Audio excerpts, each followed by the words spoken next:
Մայիսի 4-ին Ռուսաստանի եւ Նոր Նախիջևանի հայոց թեմի առաջնորդ Տեր Եզրաս arczepiskopos Ներսիսյանը հովվական այցով մեկնեց Դոնի Ռոստով։ Այցը նշանավորվեց մի շարք արդյունավետ հանդիպումներով ու քննարկումներով։ Հիշեցնենք, որ քաղաքի իշխանությունները հայկական ճեմարանի պատմական շենքը որպես պատմամշակութային ժառանգություն վերադարձրել են թեմին։ Այսօր քչերը գիտեն, որ հայերով բնակեցված Դոնի Նախիջևանը մինչև 20-րդ դարի սկիզբը եղել է թեմական կյանքի հոգևոր կենտրոն։ Դա պայմանավորված է եղել այն հանգամանքով, որ 1875 թվականին այստեղ հիմնադրվել է տարածաշրջանի լավագույն աստվածաբանական ուսումնարանը, իսկ 1881 թվականին կայսեր Ալեքսանդր II-ի հրամանագրով վերածվել է հոգևոր ճեմարանի։ Պատմական այս շենքը, որը 150 տարի առաջ ծառայել է հայերին, Եզրաս Սրբազանի հետևողական աշխատանքի եւ ազգային բարերար Սամվել Կարապետյանի շնորհիվ վերադարձավ թեմին։ Ռոստովաբնակ բարերար Մեհեր Մայլյանը նույնպես էական ներդրում է ունեցել այս գործում։ Ես այս շենքը որոշեցի նվիրել եկեղեցուն, հանուն մեր երեխաների կրթության եւ հոգեվոր դաստիարակության, որը կլինի նաեւ մեր նախնիների բարի գործի շարունակությունը։ Շենքի հետագա գործնեության եւ նորոգման աշխատանքները կազմակերպելու նպատակով Եզրաս Սրբազանը շինարաների հետ շրջայց կատարեց։ Իհարկե պատուհանները պատմական են, պետք է սկսենք մտածել, վերականգնում ենք հին պատուհանները պահպանելով բնօրինակը, թե կարելի է այս նույն ձևի մեջ ժամանակակից փայտի ուրեմն պատուհաններ տեղադրել փոխարենը։ Տանիքը պետք է նորոգենք, ներսի աշխատանքները պետք է սկսենք, որպեսզի ապագային կարողանանք վերականգնել իր բուն առաքելությունը որպես հոգևոր կրթական հաստատություն Ռուսաստանի եւ Նոր Նախիջևանի հայոց թեմի կյանքից ներս։ Քարահարկ շենքն ունի գեղեցիկ ճարտարապետական լուծումներ, բայց քանի որ երկար տարիներ չի շահագործվել, այժմ անխնամ ու անմխիթար վիճակում է հայտնվել։ Ժամանակի ընթացքում շենքում տարբեր կրթական կառույցներ են գործել եւ որոշակի փոփոխություններ են կատարվել։ Օրինակ, այստեղ պարզ երևում է, որ շենքը իր նախնական ճարտարապետական հորինվածքով պատուհաններ է ունեցել, սակայն հետագայում աղյուսով այդ պատուհանները փակվել են։ Սկսած 1800-ականներից այս շենքում անընդհատ շինարարական աշխատանքներ ու փոփոխություններ են կատարվել։ Հնարավոր է նաև հայրենական մեծ պատերազմի տարիներին, երբ ռմբակոծվել է Դոնի Ռոստովը, շենքը նույնպես վնասվել է։ Փաստորեն մենք ունենք պատմական մի շենք, որը անընդհատ վնասվել ու փոփոխություններ է կրել։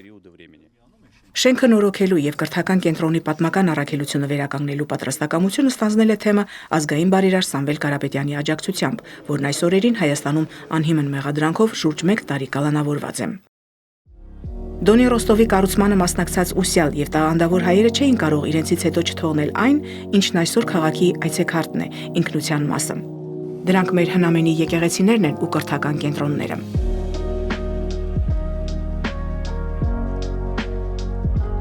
Քարի առաջին շինություններից է Սուրբ Խաչ եկեղեցին, որը կառուցվել է 1786 թվականին։ Եկեղեցու վերաուծումը կատարել է Գարեգին II ամենայն հայոց կաթողիկոսը 2008 թվականին։ Այսօր այստեղ հոգևոր ծառայություն է մատուցում Տեր Թադեոս քահանա Տերտերյանը։ Եկեղեցին իր սրբազան մասունքն ունի Սուրբ Խաչ անունով։ Սա խաչքար է, ըստ վկայությունների թվագրված 4-րդ դար, որ մեր հայրենակիցները, մեր ազգակիցները տեղափոխել են Անիի կործանման ժամանակ, երբ ստիպված են եղել լքել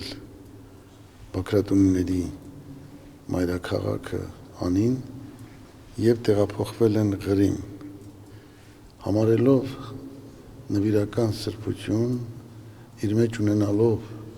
մեծ զորություն աստվածային, որով բուժվել են շատ կարիքավորներ, զորացել են այս խաչքարի հպումով։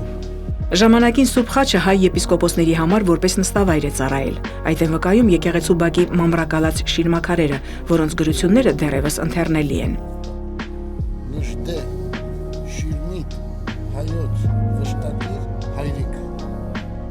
Եկեղեցու տարածքում են գտնվում հայ գրողներ Ռաֆայել Պատկանյանի եւ Միքայել Նալբանդյանի շիրիմները։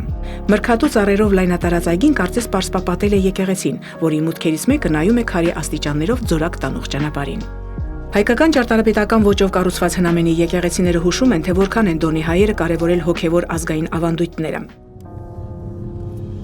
Ղրիմ գյուղի Սուրբ Ամենափրկիչ եկեղեցին կառուցվել է 1895 թվականին։ Եզրասր Սրբազանի օրհնությամբ այս օրերին եկեղեցում նորոգման աշխատանքներ են կատարվում։ Սուրբ Սեղանն ու ատյանն արդեն նորոգված են։ Հոգևոր հովիվ Տեր Պողոս Քահանա Տերտերյանի խոսքով շուտով կավարտեն նաև եկեղեցու արտաքին հարդարման աշխատանքները։ Գյուղի մշակութային ակումբի շենքն է, հայերի միակ հավաքատեղին։ Միակ մանկապարտեզիսաներն էլ հիմնականում հայ մանուկներն են։ Նրանք ծնվել են Ռոստովում, բայց խոսում են հայերեն։ Իմ անունը Սերգեյ է, քույր ունեմ, տատիկ ունեմ։ Դոնի հայերի մշակութային մայրաքաղաքը եղել է Նախիջևան քաղաքը։ Եվ հենց այստեղ են արդեն մեր օրերում հայերը վարդագույն տուֆով կառուցել Սուրբ Հարություն եկեղեցին, ճիշտ այն վայրում, որտեղ Խորհրդային Միության տարիներին խոնարհվել էր Սուրբ Գրիգոր Լուսավորիչ եկեղեցին։ Հովվական այցի շրջանակում Եզրասրբազանի հանդիսապետությամբ կատարվեց բարերար Վլադիմիր Ղազարյանի հիշատակին կանգնեցված խաչքարի օծման արարողությունը։